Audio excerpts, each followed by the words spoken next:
সত্যি ব্যাপারটা হলো এনসিপির কেন্দ্রীয় নেতৃত্ববৃন্দের উপর হামলার যে ছকটা আঁকা হয়েছিল সেই ছকটাই আমাদের গোপালগঞ্জের এএসপি র্যাঙ্কের একজন থেকে দুইজন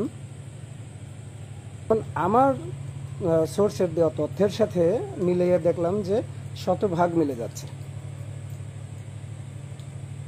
শতভাগ এর সাথে অবশ্যই গোপালগঞ্জ জেলা পুলিশের একজন এএসপি এবং বেশ কয়েকজন ছাত্রলীগের কর্মী ঢাকার যাত্রাবাড়ি থেকে আশুলিয়া থেকে গোপালগঞ্জে যে ভয়াবহতা সৃষ্টি হয়েছিল সেই ভয়াবহতার কিছু প্রকাশ পাচ্ছে। হাসনাত সার্জিস অর্থাৎ এনসিপির কেন্দ্রীয় নেতাদেরকে একদম হত্যা করার পরিকল্পনা করা হয়েছিল এবং এই হত্যার পরিকল্পনা ছিলেন গোপালগঞ্জের এসপি পুলিশ রায় বেদশক। আর এই গোপন তথ্যগুলো ফাঁস করেছেন গোপালগঞ্জেরই একজন ইন্সপেক্টর। তিনি নিজে বলেছেন যে এই হত্যাকাণ্ডে তাকেও রাখা হয়েছিল, কিন্তু এটা সাকসেস হয়নি। এজন্য ওই পুলিশ অফিসারকে শেখ হাসিনা এখন হত্যা করার কথা বলেছে। দর্শক, খুবই ভয়াবহ আলোচনা। চলুন আমরা সাবেক আলোচনা শুনবো, এরপর বিশ্লেষণ করব যে হাসিনা কত ভয়ঙ্কর প্ল্যানিং করতেছে। বিপ্লবীরা যারা আছেন, আমার বিপ্লবী ভাই বোনেরা, মন থেকে ইনকলাব জিন্দাবাদ। আপনাদেরকে একটা গুরুত্বপূর্ণ মেসেজ দেওয়ার জন্য এবং এটা রাষ্ট্রীয় এবং খুবই গুরুত্বপূর্ণ মেসেজ দেওয়ার জন্য এত রাত্রে লাইভে আসলাম। যদি কেউ আমার কথা শুনে থাকেন আমাকে একটু জানাবেন আমার কথা বোঝা যায় কিনা। যদি আমার কথা বোঝা যায় অবশ্যই আমাকে একটু জানানোর চেষ্টা করবেন।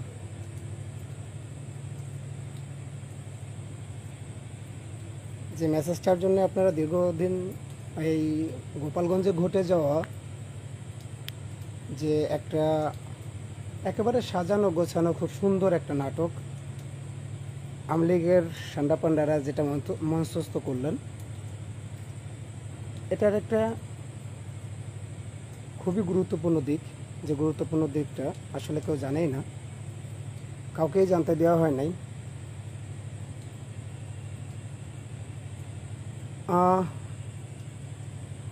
আসলে কিছুটা বোঝা যাবে, কারণ জীবন মৃত্যুর সন্ধিক্ষণে এখন দাঁড়িয়ে আছি। সাউন্ড ক্লিয়ার হবে না, হয়তো একটু নেটটাও কম পাওয়া যাবে, কারণ আপনারা দেখতে পাচ্ছেন আমি একটা জঙ্গলে দাঁড়িয়ে আছি।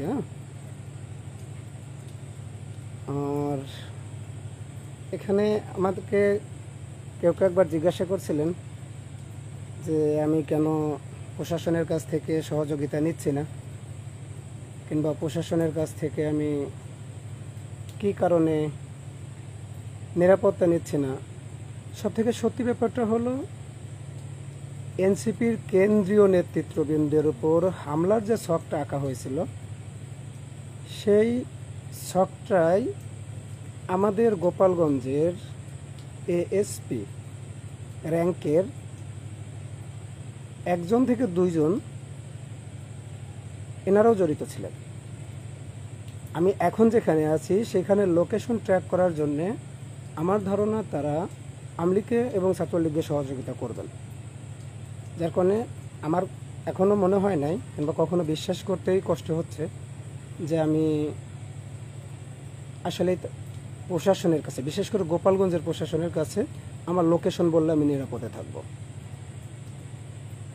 আমার গলাটা একটু ভাঙা ভাঙা, যদি মনে হয় যে না শোনা যাচ্ছে না, আমি একটু জোরেও বলতে পারবো, সমস্যা হবে না। আপনারা আমাকে একটু জানাবেন যে আমার কথাটা শোনা যাচ্ছে কিনা। আমি 2016 সাল থেকে সম্ভবত অ্যান্ড্রয়েড ফোন ব্যবহার করি, কখনো লাইভে আসা হয় নাই, আসলে প্রয়োজন মনে করি নাই যে আসলে আমার লাইভে আসা উচিত কিংবা কোনো মেসেজ কাউকে এইভাবে দেওয়া উচিত। অনেক রাত হয়ে গেছে, আপনাদেরকে বিরক্ত করার মনে হলো যে আপনাদেরকে আসলে বিরক্ত করার থেকেও একটা গুরুত্বপূর্ণ মেসেজ দেওয়া উচিত। গোপালগঞ্জে যে সহিংসতাটা ঘটে গেল সেই সহিংসতার আপনাদেরকে যদি আমি একটা কথাই বোঝাতে চাই যে এই সহিংসতা আসলে পরিকল্পিত, আপনারা এটা বুঝতে চাইবেন না। এটা যখনই বুঝতে চাইবে না তখন এটা বোঝানোর জন্য আমি চেষ্টা করব। সময় যেহেতু খুব একটা বেশি নাই, খুবই সংক্ষিপ্ত সময়, আমি চেষ্টা করব আপনাদেরকে যুক্তি দিয়ে বোঝানোর জন্য। আপনারা জানেন, আপনারা যারা আমাকে চিনেন, যারা আমাকে চিনেন না, জানেন যে আমি দীর্ঘদিন, বিশেষ করে গোপালগঞ্জে আমি প্রায় এক যুগ 12 বছর আমি পুলিশের সাথে জড়িত ছিলাম, পুলিশের কার্যক্রমের সাথে জড়িত। তার বেশিরভাগ সময় আমি ডিবিতে ছিলাম। তো যখন গোপালগঞ্জে প্রোগ্রাম করবে এনসিপি, তখন আমার আসলে মনে হচ্ছিল যে আমার মনে হয় বিষয়টা একটু মাথায় নেওয়া দরকার। আমি হঠাৎ করেই আমার পুরনো যেসব সোর্স ছিল, যেসব সোর্সরা কাজ করতেছিল, তাদেরকে একটু অ্যাক্টিভ হতে বলি। তাতে আমার সোর্সের সংখ্যা আমি যখন অ্যাক্টিভ করি, আমি 3 দিন আগে আমার সোর্সগুলোকে অ্যাক্টিভ হইতে বলি, এবং সেই সোর্সগুলো যথাযথভাবে আমাকে কিছু তথ্য দিচ্ছিল যে হ্যাঁ, এটা আমি আসলে বিশ্বাস করতে চাচ্ছিলাম না যে গোপালগঞ্জে আসলে এত বড় একটা দুর্ঘটনা ঘটার সম্ভাবনা থাকতে পারে। আমি তারপরে ডিএসবি, আমার পরিচিত যারা ছিল তাদের সাথে যোগাযোগ করলাম, ডিবির যারা পরিচিত ছিল তাদের সাথে আমি যোগাযোগ করার চেষ্টা করলাম যে আসলে কি হচ্ছে। তো পুলিশ আসলে মূল যে এটা ছিল আমাদের ভিআইপি মুভমেন্টের যে একটা থিম থাকে, হ্যাঁ, আমরা ভিআইপি মুভমেন্টে যখন করি, ভিআইপি যখন ডিউটি করি, তখন একটা মুভমেন্ট থাকে। পুলিশ তাদের মুভমেন্ট থেকে বারবার সরে যাচ্ছিল। যেমন ঢাকা থেকে যে লোকগুলো গোপালগঞ্জে ইন করতেছিল, এই বাস, দু একটা বাস চেক করা হয়েছে, কিন্তু কখনোই প্রাইভেট কার চেক করা হয় নাই। এরপর যখন গোপালগঞ্জে আমরা দেখছি, ইতিপূর্বে দেখছি প্রায় 10 বছর 12 বছরের অভিজ্ঞতা থেকে আমি বলি যে যখন শেখ হাসিনা নিজে যখন আপনার গোপালগঞ্জে সফর করতো, তখন কিন্তু ওনারা এত কোনো শত্রু গোপালগঞ্জে ছিল না, গোপালগঞ্জে এত শত্রু ছিল না। তারপর আমরা দেখছি যে আশেপাশে মিনিমাম 10টা জেলা থেকে কয়েক হাজার পুলিশ নিয়ে তারা একদম মুকসিদপুর থেকে শুরু করে টুঙ্গিপাড়া মাজার পর্যন্ত এই একদম টোটাল 3 স্তর 4 স্তরের যে সাজানো দরকার সেটা সাজাতো। কিন্তু এনসিপির যে কেন্দ্রীয় নেতৃবৃন্দ এখানে যাবেন, আমরা বারবার খেয়াল করলাম যে ওনারা শুধু কয়েকটা হোটেলে, আবাসিক হোটেলে কিছু মেসেজ দিয়ে ওখানে একটু তল্লাশি করে ওনারা এটাকে এমনভাবে এড়িয়ে গেলেন যে আসলে এটা খুব বেশি মানানসই মনে হলো না। এরপর আমার এক সোর্স আমাকে ইনফরমেশন দিল যে তাদেরকে মারার জন্যে কোনো না কোনোভাবে কুষ্টিয়ার আলমডাঙ্গা থেকে কিছু অস্ত্র ভাড়া করা হবে, অস্ত্র নিয়ে আসা হবে। আমি সেই ব্যাপারটা আমি ডিএসবিকে জানানোর চেষ্টা করছি। ডিএসবিকে জানানোর চেষ্টা করার পরে ডিএসবি এটা আসলেই কোনো আমলে নেয় নাই। তার কারণ হলো ট্রেন একদিনও, এই যে এত বড় একটা মুভমেন্ট এনসিপিরা করবে জানার পরেও তারা কখনোই আলমডাঙ্গা কুষ্টিয়া থেকে ছেড়ে আসা ট্রেনটাকে কখনোই তারা চেক করে নাই। এবং এই ঢাকা থেকে ছাত্রলীগের বেশ কয়েকজন নেতা গোপালগঞ্জে অবস্থান করছেন। এই গোপালগঞ্জের যেখানে যেখানে অবস্থান করছে আমি মোটামুটিভাবে জানানোর চেষ্টা করছি কে কে ছিল, কোথায় ছিল এবং কোন ঘের পারে তারা রাত্রে যাপন করছে। তাদের জানানোর চেষ্টা করার পরেও তারা এই ব্যাপারে কোনো ব্যবস্থা নেয় নাই। আমি যখন দেখলাম যে শুধু এনসিপির কিছু কেন্দ্রীয় নেতৃবৃন্দকে এখানে ডেকে এনে বিপদে ফেলা হবে, আমি ওই যেদিন ঘটনা ওই দিন 10টায় আমার জিম শেষ করার পরে আমি 10টার দিকে ওখানে যাই। 10টা থেকে যাই, আমি আমার যারা ছিল তাদেরকে চারপাশে সেট আপ খুব সুন্দরভাবে সেট আপ করে দেই। সুন্দর করে সেট আপ দেওয়ার পরে আমি তাদেরকে শুধু একটা মেসেজ দিতে বলি যে অপরিচিত কেউ যদি এখানে ঢুকে, যারা গোপালগঞ্জের না, গোপালগঞ্জ জেলার বাইরে হতে হবে, অপরিচিত এবং সন্দেহভাজন কেউ যদি থাকে তারা যেন আমাকে সাথে সাথে মোবাইলে একটা অ্যালার্ট মেসেজ দিয়ে দেয়।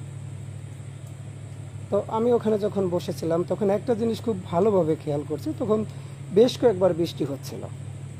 বেশ কয়েকবার বৃষ্টি হওয়ার কারণে এনসিপির যারা ভলেন্টিয়ার ছিল তারা বারবার দৌড়ে মঞ্চে উঠে যাচ্ছিল, আশেপাশে চলে যাচ্ছিল, এমনকি পুলিশের গায়ে রেইনকোটটা পর্যন্ত ছিল না।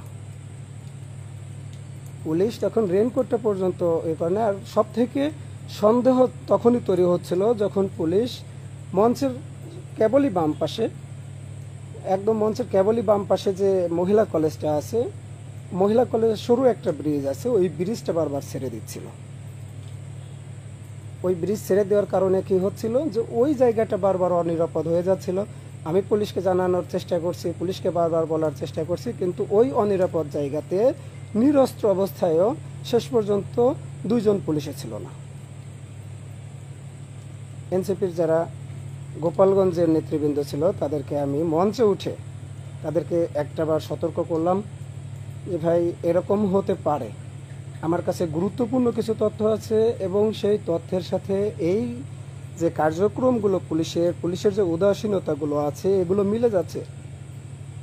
তো বললো ভাই এখন কি করবো? আমি বললাম ভাই আমি এখানেই আছি, আমি এই গোপালগঞ্জের মাটি মানুষের সাথে একটা যুগ ধরে আমি মিশে আছি।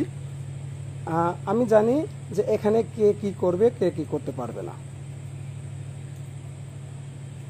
আমি একদম সকাল 10টা থেকে ঘটনার আগ পর্যন্ত মঞ্চের মাত্র 15 মিটার দূরে ছিলাম। এই ঘটনাটা যখন ঘটে তখন মাত্র হাতে গোনা 20 থেকে 30 জন একদম পোংটা টাইপের ছেলে, একদম আঠাখো টাইপের ছেলেরা এসে মঞ্চের চেয়ার টেবিলগুলো একদম ভাঙচুর করে দিল। তবে এনসিপির যারা ছিল তখনও কেন্দ্রীয় নেতৃবৃন্দ তখন ওখানে আসেননি। আমি শুধু অপেক্ষায় ছিলাম যে আসলে টাইমিং মিলে যায় কিনা। তাদের উদ্দেশ্য ছিল দূর থেকে শ্যুট করা, আর আমি ছিলাম মাত্র 15 গজের ভিতর। আপনারা যারা বিশেষ করে এই ব্যাপারে জানেন, হয়তো জানেন না, তাদেরকে একটু বলে দেই যে ভাই কেউ যদি খুব শার্প শুটার হয় এবং 9mm দিয়ে গুলি করার চেষ্টা করে তাকে অবশ্যই 15 গজের ভিতরে এসে টার্গেট কিলিং করতে হবে। তো আমি মাত্র 15 গজ দূরে ছিলাম মাত্র 2টা উদ্দেশ্যেই। একটা হলো যেন পিছন থেকে 1 জন আসুক 2 জন আসুক তাদেরকে প্রতিরোধ করা যায়, অথবা যদি প্রতিরোধ করা না যায় 5 সেকেন্ড থেকে 7 সেকেন্ডের ভিতর যেন যায় মঞ্চের উপর দাঁড়িয়ে বুকটা পেতে দেওয়া যায়। উদ্দেশ্য ছিল 2টা। একটা যদি আটকাইতে পারি আটকাইতে পারলাম, না হলে মিনিমাম যেন আল্লাহ না করুক যেন গুলিটা আমার বুকেই লাগে। কারণ প্রশাসনের এত বড় বেইমানি আমি আগে কখনো দেখি নাই। আপনারা ভিডিওতে দেখবেন যে আমি ওখানে খুব নীরবভাবেই বসেছিলাম, একদম 3 ঘন্টা 4 ঘন্টা যতক্ষণ না, যথেষ্ট ঝড় বৃষ্টি আমার মাথার উপর দিয়ে গেছে। এবং এনসিপির যারা জেলার ছিল, কেন্দ্রীয় একজন সদস্য ছিল, একজন মেজর ছিল, তারা আমাকে মাইকে বারবার বলতেছিল যে আয়রন ম্যান আপনি উঠে আসেন, আপনি বৃষ্টির ভিতর না বসে থেকে উঠে আসেন। আমি ওখান থেকে উঠি নাই। আমার মনে হচ্ছিল যে দুর্ঘটনা যে কোনো সময় ঘটতে পারে। আমার বসা দেখে আরও 4-5 জন লোক ওখানে এসে বসলো। এবং পরবর্তীতে দেখলাম যখন হামলাটা হয়ে গেল, আপনারা অনেকেই টিভি চ্যানেল মিডিয়ার কল্যাণে দেখতে পারবেন যে আমি এসপি স্যারকে ওই ব্রিজের উপর তাকে আটকে জিজ্ঞাসা করছিলাম যে এখানের দায়িত্বে পেয়েছিলাম। এই যে এখান থেকে যে ফোর্স আপনি উইড্রো করলেন বৃষ্টির জন্য হোক কিংবা প্রোগ্রাম শেষ না হওয়া পর্যন্ত, আপনার এখানে একজনও ফোর্স নাই, এখানে দায়িত্ব কে ছিল? উনি একটা দায় সারা উত্তর দিয়ে দিলেন যে এখানে অ্যাডিশনাল এসপি ছিল। তখন আমার সোর্সের দেওয়া তথ্যের সাথে মিলিয়ে দেখলাম যে 100% মিলে যাচ্ছে, 100%। এর সাথে অবশ্যই গোপালগঞ্জ জেলা পুলিশের একজন এএসপি এবং বেশ কয়েকজন ছাত্রলীগের কর্মী, ঢাকার যাত্রাবাড়ি থেকে আশুলিয়া থেকে যাওয়া যে 2-3 জন নেতা ছিল, তাদেরকে আমি চিনি না, কিন্তু আমার সোর্সরা তাদেরকে চিনি। তারা বারবার বলতেছিল আসলে এনসিপি নেতাদের ওই দিনে শ্যুট করার কথা ছিল, কিন্তু আশীর্বাদ হয়ে গেছে 2টা জিনিস। একটা হলো ওই রাতে তাদের প্রোগ্রামের আগের রাতে গুজব এমনভাবে ডালপালা ছড়াইছিল যে তারা এই ব্যাপারটা তাদের কর্মীদেরকে, ছাত্রলীগের কর্মীদেরকে নিশ্চিত করতে পারছিল যে তা ওই এনসিপির নেতাকর্মীরা আসলে মাজারেই আক্রমণ করতে যাচ্ছে। যার কারণে ওই বাইরে থেকে যারা আসছিল কিংবা গোপালগঞ্জের ভিতরে যারা ছিল তারা বিশেষ করে ওই ইয়েমুখী ছিল, মাজারমুখী ছিল। আর তাদের বিশ্বাস এতটুকু ছিল যে গোপালগঞ্জে আসলে যে কোনোভাবে আটকে দিতে পারবো, এবং এই বিশ্বাস তাদের একদিন দুই দিনে জন্মায় নাই। তারা স্বৈরাচার এরশাদকে আটকাইছে, তারা শহীদ প্রেসিডেন্ট জিয়াউর রহমানকে আটকাইছে, তারা আসলে ভাবতেছিল যে এসব বাচ্চা পোলাপানকে যে কোনোভাবে আটকে দিতে পারবো। তো আর যখন এখানে তারা চলেই আসে, তাদের টাইমিং মিস ছিল মাত্র 5 থেকে 7 মিনিটের জন্য টাইমিং মিস ছিল। যদি এনসিপির নেতারা আরও 7 মিনিট আগে অথবা 10 মিনিট আগে যদি মঞ্চে উঠে পড়তেন, নিশ্চিত একটা বড় রকম আক্রমণের শিকার হতেন, বড় রকম আক্রমণের শিকার হতেন, এবং সেটা নিশ্চিত করা হয়েছিল। আমি শুধু একটা কথাই বলবো যে এনসিপির সাথে আমার কোনো সম্পর্ক আসলেই ছিল না, আমার কোনো দলের সাথে সম্পর্ক ছিল না। আমরা আপনারা যারা আমাকে চিনেন বিশেষ করে, তাদের কাছে একটা মেসেজ আমি দিয়ে রাখতে চাই শুধু, যে আমি কেন এনসিপিকে রক্ষা করতে গেলাম। যদি একটু আগে থেকে বলতে চাই তাহলে সেটা বলতে হবে এভাবেই, যে আমি 2020 সালে আমি যখন র্যাব 10-এ কর্মরত ছিলাম, যাত্রাবাড়িতে কর্মরত ছিলাম, তখন আবরার ফাহাদ শহীদ হয়। এই আবরার ফাহাদ যখন শহীদ হয়, তখন আমি খুব জোরালোভাবে অনলাইন অফলাইন ফিজিক্যালি আমি খুব বেশি অ্যাক্টিভ ছিলাম। তখন থেকে বেনজির আমাকে খুব টার্গেটে রাখে যে এই ছেলেটাকে অবশ্যই কোনো না কোনোভাবে সরাই দিতে হবে। আমাকে ওই ঘটনার পর থেকে খুব দ্রুত আমাকে র্যাব থেকে বের করে দেওয়া হয়, গোপালগঞ্জ জেলায় নিয়ে যাওয়া হয়। একদম 1 সপ্তাহের ভিতর আমাকে কোটালীপাড়া, যেখানে প্রধানমন্ত্রী ছিলেন তৎকালীন শেখ হাসিনা, স্বৈরাচার শেখ হাসিনা তৎকালীন প্রধানমন্ত্রী ছিলেন, সেখানে নিয়ে আমাকে পোস্টিং করা হয়। এবং তার অল্প দিনের মাথায়, মাত্র হয়তো 2 মাসের মাথায়, আমাকে একটা মিথ্যে সাজানো, যেই মামলার ঘটনাস্থলে আমি যাই নাই, ঘটনাস্থলে যাওয়ার আগে ঘটনা ঘটছে, সেই মামলায় আমাকে ফাঁসাইয়ে আমাকে জেল খাটানো হয়েছে। 4 থেকে 5 মাস আমি জেল খাটছি, এবং একদম নিয়ম বহির্ভূতভাবে আমাকে 2টা বছর পুলিশ লাইনে নজরবন্দি করে আটকে রাখা হয়েছে, রিমান্ডে নিয়ে নির্যাতন করা হয়েছে, মানসিক নির্যাতন করা হয়েছে 2টা বছর। তখন মিছিল মিটিং হয়েছিল, আপনারা জানেন যে সারা বাংলাদেশেই বেশ মিছিল মিটিং হয়ে গেল। তখন থেকেই আমাকে আপা নাকি চিনে রাখছে, আপা আমাকে খুব ভালোভাবে চিনে রাখছে। আজকের সকালে আমাকে এক ছাত্রলীগের ভাই আমাকে ফোন দিয়ে বলতেছে, ভাই আপনি কোথায় আছেন? আমি বললাম আমি তো গোপালগঞ্জে আছি। তো বলতেছে, ভাই আপনি একটা কাজ করেন, আপনি স্বেচ্ছায় ধরা দিয়ে দেন। ভাই এখানে ধরা দেওয়ার কি হলো? তো বললো যে গোপালগঞ্জের ঘটনাটা আপা খুব ভালোভাবে দেখছেন এবং আপনাকে খুব ভালোভাবে আইডেন্টিফাই করতে পারছেন। আপনি 2020 সালে যখন মিছিল মিটিং হয়েছিল তখন আপা আপনাকে দেখছিল, এবং আপা এখন আপনাকে চিনতে পারছেন, এবং আপনাকে আজকে রাতের ভিতর মেরে ফেলতে হবে, যে কোনোভাবে, যে কোনো উপায়ে আজকে রাতের ভিতর আপনাকে মেরে ফেলতে হবে। কারণ হলো 2টা, একটা হলো আপনি এনসিপিকে একদম নিজের সামনে থেকে লিড দিয়ে বাঁচাইছেন, দ্বিতীয়টা হলো আপনি এমন কিছু তথ্য জানেন যেটা বাংলাদেশের স্বরাষ্ট্র উপদেষ্টাও জানে না। আমি জিজ্ঞাসা করলাম, ভাই এখন আমাকে মারলে উপকারটা হবে কি? যে আপনাকে মারলে উপকারটা হবে এতটুকু, যে আপনাকে মেরে আপনার লাশটা লঞ্চঘাট ব্রিজের ওখানে ঝুলাই রাখতে বলছে। আজকেই হয়তো আপনাদের সাথে আমার শেষ কথা, যদি বেঁচে ফিরি তো আপনাদের সাথে আবার কথা হবে। জীবনের ফার্স্ট, একদম প্রথম লাইভটা এভাবে করতে হবে, এটা কখনো ভাবি নাই। আর গোপালগঞ্জের মতো কোনো জায়গায় গিয়ে যে এরকম এনসিপি এরকম একটা বিপদে পড়বে, এটা আসলে মেনে নেওয়া সম্ভব হয় নাই। যারা আছেন লাইভে এই মুহূর্তে আমার জন্য একটু দোয়া করবেন। আর বিশেষ করে যে কথাটা বারবার বলতে চাচ্ছিলাম, 2020 সালেও আমাকে অনেকেই দোয়া করছিলেন। আজকে যেরকম কালকে থেকে পর্যন্ত প্রায় অগণিত থ্রেট আসছে, ফোন আসছে, কল আসছে, অগণিত, এটা অসংখ্য, একদম বলে বোঝাতে পারবো না যে তারা আমাকে কোথায় কোথায় মারতে চায়, কিভাবে মারতে চায়।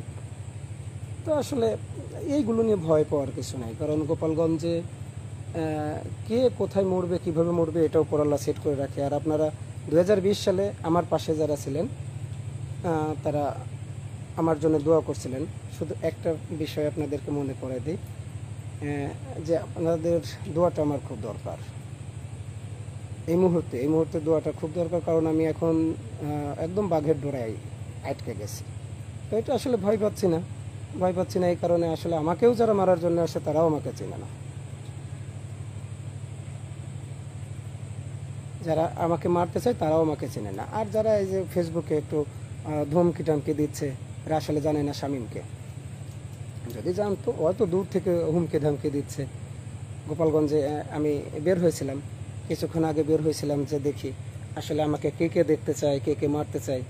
আসলে যারা দেখবে, যারা মারবে, তাদেরকেই আমি আসলে গোপালগঞ্জ দেখতেছি না, কোথাও না কোথাও যে পালায় আছে। দেখি আপনারা আবার গোপালগঞ্জে একটু ফিরে আসেন, আপনাদের মাতৃভূমি, আপনাদের ঘর, আপনাদের বাড়ি, আপনারা একটু ফিরে আসেন, একটু দেখি কে মারতে পারেন। হ্যাঁ, তবে হ্যাঁ, সামনে থেকে গুলি করে না, নাহলে কিন্তু 5 জন আসলে ইনশাল্লাহ 2 জন থেকে যাবেন। এটা হুমকি ধামকি দিচ্ছি না। যারা আমাকে চেনেন, যারা আমাকে জানেন, হ্যাঁ, আমার চাকরির স্টাইল যারা দেখছেন, হ্যাঁ, কাছে থেকে যারা আমাকে দেখছেন, তো শুধু একটা বিষয় মাথায় রাখবেন, যে ওই 2-4 জন তো সম্ভব না, 5 জনের অধিক আসলে অবশ্যই 2-1 জনকে ইনশাল্লাহ রেখে দিব। মায়ের কাছ থেকে শেষ বিদায় নিয়ে আসবেন। আর যারাই আছেন এখানে এত রাতে, আমি জানি অনেক মানুষ আমাকে দেখতে পারবেন না, শুধু আপনাদের প্রোফাইলে এই মেসেজটা একটু শেয়ার করে দেন। যদি বেঁচে থাকি, এর থেকে বেশি আরও কিছু গুরুত্বপূর্ণ তথ্য আমার কাছে আছে, যেটা আমি আসলে এই সব সময় দিতে পারতেছি না, কারণ আমার মোবাইলের লোকেশনটা ট্র্যাক করা আছে, এবং এই ট্র্যাকিংয়ের জন্য কারা কারা সহযোগিতা করছে সেটাও আমি জানি। শুধু এইটা ভেবে খুব বেশি অবাক হয়েছি যে আপা নাকি আমাকে খুঁজে, আপা আমাকে খুঁজে। আমি একটা চুনোপুঁটি, সেই আপা আমাকে 20 সালে ফাঁসির আদেশ দিতে বলছে। আপা আমাকে 2020 সালে ফাঁসির আদেশ দিতে বলছে, এবং বেনজির সেখানে বলছে যে হ্যাঁ, ছেলের ফাঁসি হওয়া উচিত। তখন আর আমার কিছু করতে পারে নাই। এখন গোপালগঞ্জে কেন মুজিববাদ মুর্দাবাদের স্লোগানে আমি ছিলাম, তার জন্য আমাকে মেরে দিতে হবে, এবং আজ রাতের ভিতরে মেরে দিতে হবে। নিজের নিরাপত্তা, আমি মনে করছি যে হ্যাঁ, আমার নিজের নিরাপত্তা নিজের নেওয়া উচিত। আর নিরাপত্তার জন্য তো আল্লাহ যথেষ্ট। যারা আছেন, এই মেসেজটা শুধু এতটুকু তাদের কাছে পৌঁছে দেন, যাদের কাছে এই মেসেজগুলো যাওয়াটা গুরুত্বপূর্ণ। খুব বেশি কষ্ট পেয়েছি যখন স্বরাষ্ট্র উপদেষ্টা নিজে মুখে একদম বাচ্চা পোলাপানের মতো বললেন যে যথেষ্ট গোয়েন্দা তথ্য আমাদের কাছে ছিল না। আমি শুধু স্বরাষ্ট্র উপদেষ্টাকে আপনাদের মাধ্যমে একটা কথা জানাই দিতে চাই, যথেষ্ট পরিমাণ গোয়েন্দা তথ্য থাকার পরেও আপনাকে জানানো হয় নাই। যথেষ্ট পরিমাণ গোয়েন্দা তথ্য ছিল, এবং এখানে বেশ কয়েকজন এত বদলি হয়ে যাওয়ার পরেও, পুলিশের এত বদলি হয়ে যাওয়ার পরেও, ডিবিতে, ডিএসবিতে, হ্যাঁ, এমনকি এনএসআইতেও বেশ কয়েকজন সিনিয়র পার্সন ছিল, যারা বারবার আমাকে বলছে শামীম ভাই এরকম কিছু হতে পারে, এরকম কিছু হতে পারে। আপনারা হয়তো কানে এই বিষয়টা নিতে পারেন নাই, নাহলে আপনারা ইচ্ছে করে এই বিষয়টা ঘটাইতে চাইছেন, যেন এনসিপির নেতারা এখানে এসে ইতিহাস হয়ে যায়। ভাই, ইতিহাস স্বরাষ্ট্র উপদেষ্টার উদ্দেশ্যে একটা কথাই বলবো, ইতিহাস কে কখন হবে না হবে এটা সময় নির্ধারণ করে দিবে। আপনি ইতিহাস গড়ানোর কেউ না, আপনি ইতিহাস বানানোর কেউ না। আমি সরকারের সাহায্য চাচ্ছি না ভাই। এই সরকারের সাহায্য আমি কি বললাম, যে একজন স্বরাষ্ট্র উপদেষ্টা, সে বাচ্চাদের মতো বলতেছে যে এখানে যথেষ্ট পরিমাণ গোয়েন্দা তথ্য ছিল না। একজন স্বরাষ্ট্র উপদেষ্টা, আমি একেবারেই কেউ না, আমি এনসিপির কেউ না, আমি জামাতের কেউ না।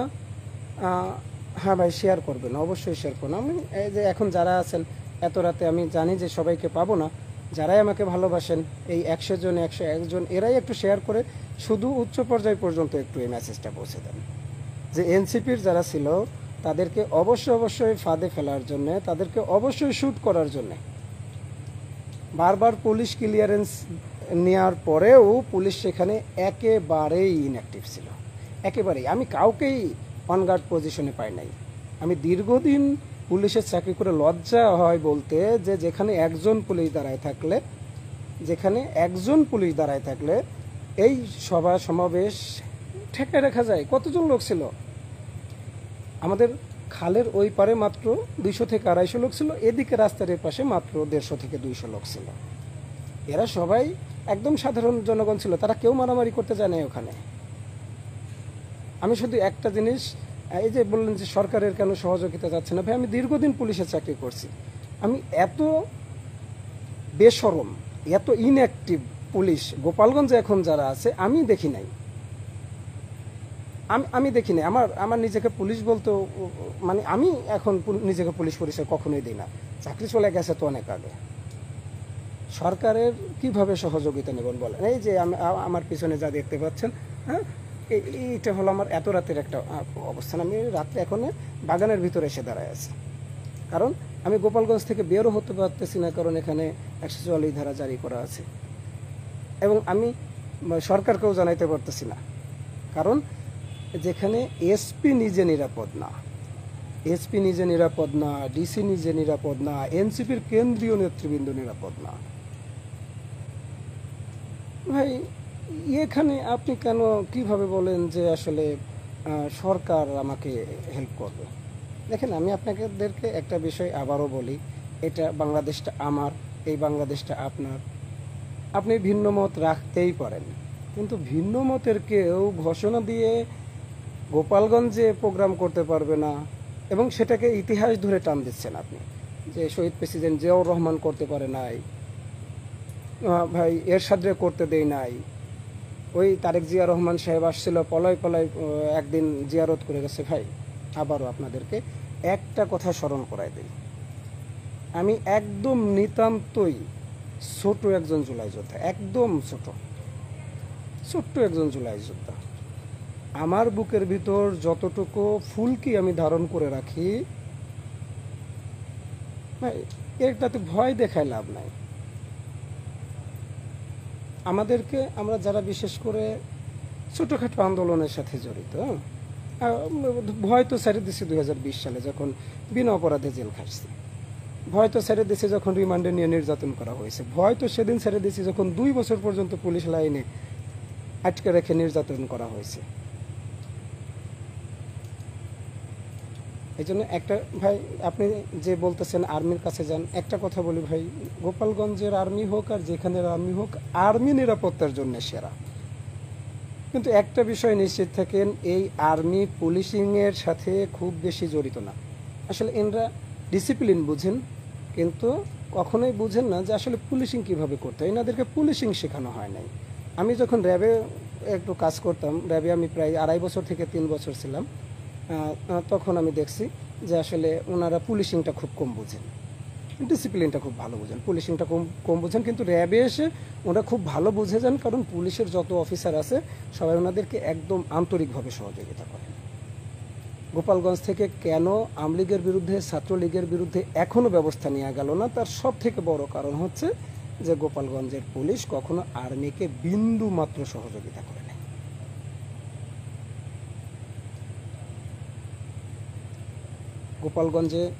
গোপালগঞ্জে যদি আমি আজকে রাতে বেঁচে থাকি, কালকে সকাল থেকে মুজিববাদ, মুর্দাবাদ স্লোগান আমার কণ্ঠ থেকে প্রথম বের হবে। ইনকিলাব জিন্দাবাদ এই স্লোগান আমার কণ্ঠ থেকে। হ্যাঁ, যদি আজকে রাত্রে মেরে ফেলতে পারেন তো বুঝে নিব যে আসলে আমাকে যারাই দেখতেছিল তাদের খুব একটা দোয়া আমার জন্য কাজ করে নাই। আর যদি কালকে বেঁচে ফিরি ভাই, একদম আপনাদেরকে কথা দিয়ে দিলাম, মুজিববাদের কবর রচনা করে দিব।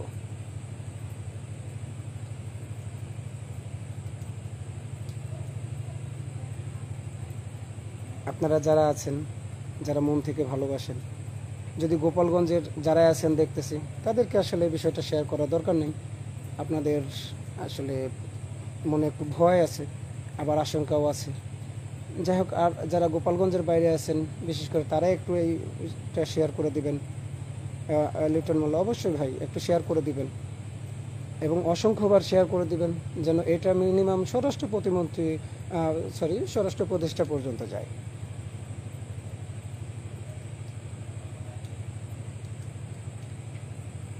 কারণ এখানে যাই হয়েছে, যেভাবেই হয়েছে, দেখেন আমি আপনাদেরকে একটা জিনিস বুঝাই। আমি খুব আওয়ামী লীগ বিদ্বেষী, আমি খুব হাসিনা বিদ্বেষী, আমি খুব মুজিববাদ দর্শনের খুব বিদ্বেষী, কিন্তু আমি গোপালগঞ্জ বিদ্বেষী না।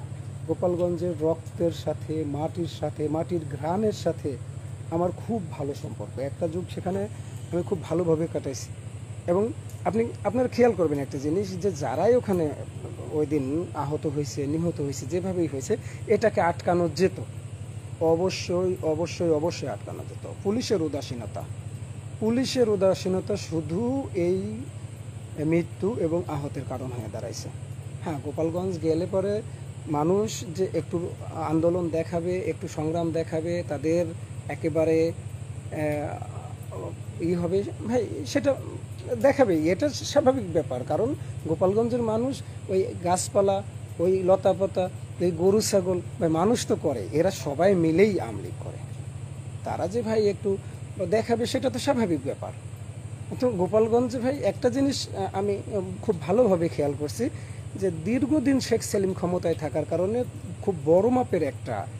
খুবই বড় মাপের একটা জনগোষ্ঠী যারা এন্টি সেলিম আমলিগ করে ভাই, ঠিক আছে, অবশ্যই তারা আমলিগ করে, কিন্তু এন্টি সেলিম হিসেবে দাঁড়ায় গেছে।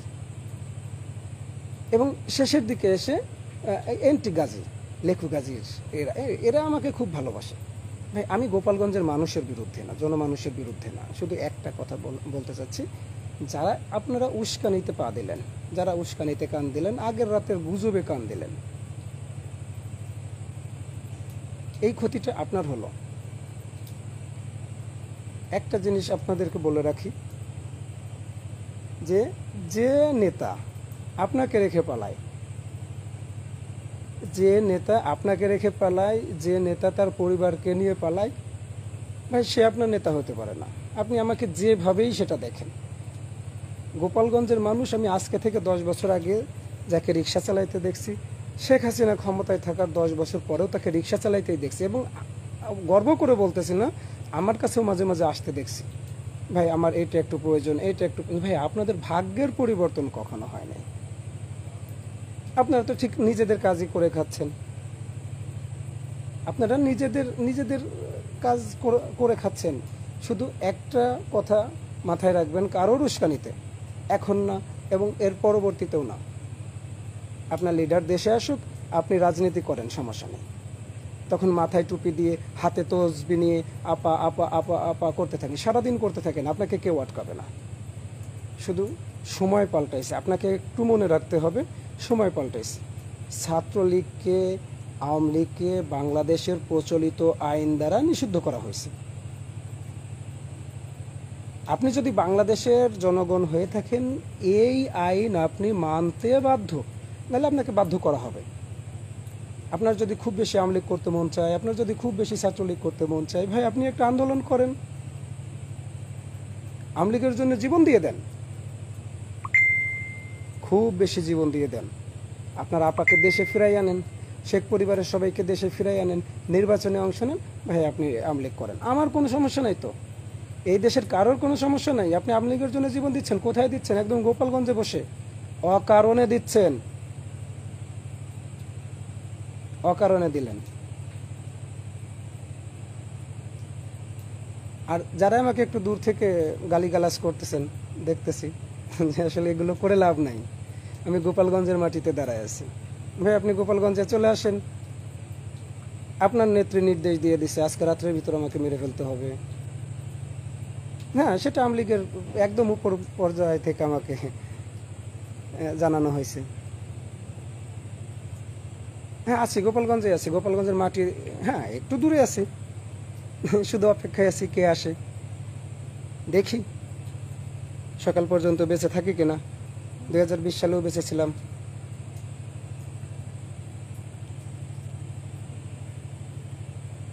এখনো বেঁচে আছি, এখনো আছি, দেখি সকাল পর্যন্ত কি হয়। আপনারা যথেষ্ট শেয়ার করবেন এবং এই লাইভটাকে আপনারা একটু পৌঁছে দেওয়ার চেষ্টা করবেন। হয়তো এটাই আমার শেষ লাইভ। শুধু গোপালগঞ্জের আপামর জনতা, যারা সাধারণ জনগণ আছেন, ভাই আপনারা যারা কখনো ওই কমিটিতে ছিলেন না কিংবা এইটা সেটার জন্য ছিলেন না, একবারে এটার পরিমাণে আসলে 70%-এর উপরে, তাদেরকে বলবো ভাই আপনার সাথে আপনাদের সাথে আমার কোনো দ্বন্দ্ব নেই। আমি একটু ভিন্ন মত পোষণ করি বলে, আমি একটু ভিন্ন দলকে সাপোর্ট করি বলে আপনার নেত্রী আমাকে বলে দিবে ঠিক আছে তাকে মেরে ঝুলাই দাও লঞ্চঘাট ব্রিজে। ভাই এটা করে লাভ হবে না। আমি এখনও বলি, আগেও বলছি, গোপালগঞ্জে বীর দর্পে চাকরি করছি 10-12টা বছর। যারা আমাকে চেনে তারা জানে এইসব ভয় দেখায় লাভ নাই। গোপালগঞ্জের মাটি আমার জন্য নিরাপদ ঘাঁটি। যারাই বলতেছেন যে হ্যাঁ এখন একটু নিরাপদ, ভাই গোপালগঞ্জের থেকে নিরাপদ আমি আর কোথাও অনুভব করি না। গোপালগঞ্জ আমার জন্য সব থেকে বেশি নিরাপদ। দেখি কে আসে। হ্যাঁ, তবে আপনি বাড়ি ফিরে আসেন, গোপালগঞ্জ শান্ত হয়ে যাক, আপনি বাড়িতে ফিরে আসেন, তারপর আপনার সাথে লাগেন। আপনি আমার সাথে খুব লাগালাগি করেন, খুব সমস্যা নাই। আপনারা যে ভুলটা করলেন, হ্যাঁ ওখানে ভিন্ন দল যাবে, বিএনপি মিছিল মিটিং করতেছে, তো জামাত তার প্রচার প্রচারণা করতেছে, এনসিপির কয়েকজন ছোট ভাই ওখানে গেছে। আপনি কি করে ভাবলেন শামীমের গায়ে রক্ত থাকবে, শামীমের গায়ে মাথায় চিন্তা ভাবনা থাকবে, আর আপনি 2-4 জন ভাড়াটিয়া গুন্ডা দিয়ে একদম 2-4টা পিস্তলের ভয় দেখায় আপনি এনসিপির পোলাপনকে মেরে দেবেন? আমরা যারা একসাথে আন্দোলন করছি ভাই, কখনোই সামনে আসার ইচ্ছে হয় না যে ঠিক আছে জুলাই আন্দোলন করছি, সামনে আসার ইচ্ছে হয়ই নাই। কারণ আমরা যখন আন্দোলন করছি তখন একটা জিনিস আমার 2-4টা স্লোগানে শেখ হাসিনা পালাই যায় নাই। শেখ হাসিনা পালাই গেছে, তার উপর মজলুমের বদদোয়ায় আল্লাহর গজবে পালাই গেছে। সত্যি কথা, শেখ হাসিনার পালানোর মূল কারণ এটা। মানুষ এই পরিমাণ মজলুম হয়েছিল যে মানুষের বদদোয়াতে আল্লাহর গজব পড়ছে তাদের উপর, এই জন্য পালাই গেছে। ভাই দেখেন আল্লাহ তাকে মাফ করে কিনা, আমরা মাফ করি নাই এখনো। আল্লাহ তাকে মাফ করে কিনা, থেকে আবার দেশে এসে ফিরে আসতে পারে কিনা। আপনি কলকাতা থেকে আমাকে মারার আদেশ দিয়ে দিলেন, দেখি আপনি কাকে মারার ভয় দেখান। আপনাকে সামনাসামনি অনেকবার দেখার সুযোগ হয়েছে। আপনাকে ওই আপনি যখন আপনার বাবার কবরে যাইতেন, আপনাকে সামনাসামনি অনেকবার দেখার সুযোগ হয়েছে। শুধু একটাবার মনে হয় নাই যে শেখ মুজিবুর রহমানের মেয়ে এ মেম্বার হওয়ার যোগ্যতা রাখে। আপনার এতটা অহংকার, এতটা দর্প, আপনি ধরেই নিয়েছিলেন 2041 সালের আগে আপনাকে কেউ ফেলতে পারবে না। আপনি আল্লাহর থেকে বেশি শক্তিশালী হয়ে গেছিলেন। আপনি মেম্বারের যোগ্যতা রাখেন, আসেন একটু গোপালগঞ্জে আসেন। ভাই 999-এ কল দিয়ে কিছু হবে না। গোপালগঞ্জের সব থেকে নিরাপদ স্থান কোনটা আমি জানি, এবং এখন এটাও জানি গোপালগঞ্জের কোন নেতা কোন ঘের পারে ঘুমায় আছে। গোপালগঞ্জের কোন নেতা কোন ঘের পরে ঘুমাইছে, কালকে রাত্রে সেনাবাহিনীর দাবর খেয়ে কে কে ওপাশে নড়াইল গেছে আমি জানি।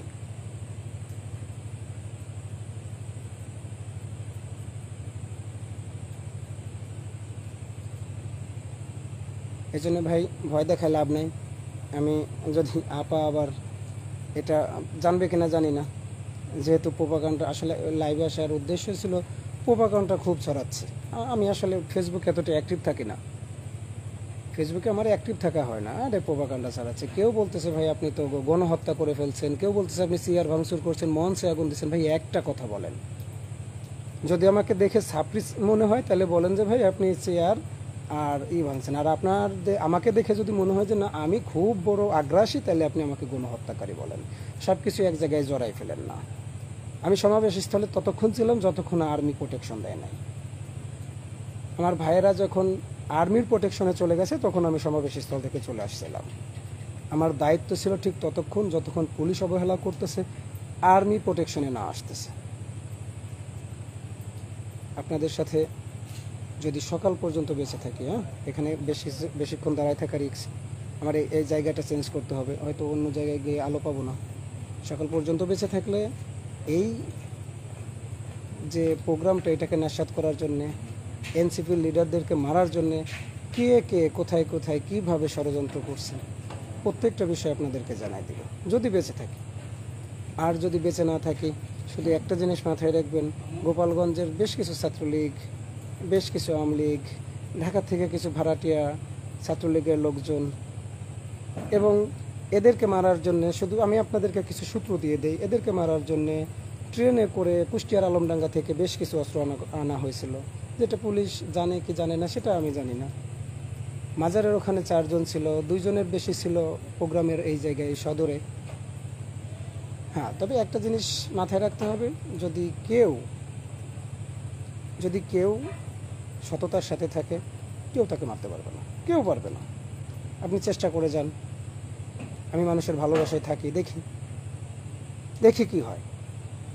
আর আমাকে একটু ভালোভাবে দেখে রাখেন। হ্যাঁ, একটু চোখ মুখ শুকাইছে, রাত জাগতেছি তাই, কিন্তু ভয়ের কোনো আলামত থাকলে আমাকে একটু জানায়েন। দর্শক, তার আলোচনা যদি মনোযোগ দিয়ে শুনে থাকেন তাহলে বুঝতে পেরেছেন যে হাসিনার পরিকল্পনা কতটা ভয়াবহ এবং কতটা ভয়ঙ্কর লেভেলের। গোপালগঞ্জ ঘিরে এই সব তিনি সাজিয়েছেন সারা বাংলাদেশে এমন ভয়াবহতা করার জন্য। অর্থাৎ হাসনাত সার্জিস ওই দিন হয়তোবা তারা সেখান থেকে বেঁচে ফিরতে পারতো না যদি তাদেরকে প্রশাসন সহায়তা না করতো। আর প্রশাসনও তালমাতাল কেন, আমরা এটা এখন বুঝতে পারলাম। প্রশাসন সামনে এনসিপির সমাবেশে ভাঙচুর করা হয়েছে, প্রশাসন দাঁড়িয়ে দাঁড়িয়ে তামাশা দেখেছে। ওই যে শেখ হাসিনার নিয়ন্ত্রণ, অর্থাৎ শেখ হাসিনার এই প্ল্যানিংভাবে সেই পুলিশ অফিসাররাও এই পরিকল্পনা এবং গোপালগঞ্জের যে সন্ত্রাসী তার সাথে যুক্ত ছিল হাসনাতকে হত্যা করার।